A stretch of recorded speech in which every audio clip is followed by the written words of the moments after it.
Those two people over there are not my mom and dad. They are criminals. একজন সন্তান যখন বাবা মায়ের বিরুদ্ধে চাইল্ড অ্যাবিউজের মামলা করে তখন সমাজের বাকি সন্তানদের মনে কি বার্তা চায়? বাবা মা আমাদের জন্ম দেন, প্রতিকূলতার মধ্যে আমাদের বড় করেন, আর সেই বাবা মাকে আইনের কাঠগড়ায় দাঁড় করানো কি সভ্যতা? হ্যাঁ, কোনো পরিবারেই শতভাগ নিখুঁত পরিবেশ থাকে না। বাবা মায়ের শাসন, তাড়না, উপদেশ এগুলোই তো আমাদের শৃঙ্খলিত করে।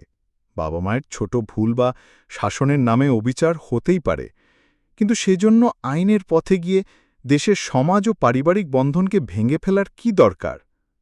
আজকে আমরা যদি সন্তানদের শেখাই বাবা মায়ের প্রতি সম্মান থাকবে না, মামলা করাই শেষ পথ, তাহলে আগামী প্রজন্ম পরিবার বলতে কি বুঝবে?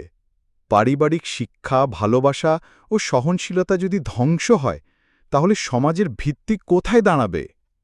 আমরা চাই সমস্যার সমাধান হোক পরিবারে, আদালত নয়। পরিবারেই সবার জন্য ন্যায় বিচার হোক, ভালোবাসা হোক শেষ কথা। আসুন আমরা এহেন কাজের প্রতিবাদ জানাই, পরিবার ভাঙার সংস্কৃতির বিরুদ্ধে রুখে দাঁড়াই। বাবা মা সন্তান সম্পর্কের এই পবিত্র বন্ধনকে আইনের কাঠগড়ায় নয়, হৃদয়ের শক্ত বন্ধনে বেঁধে রাখি।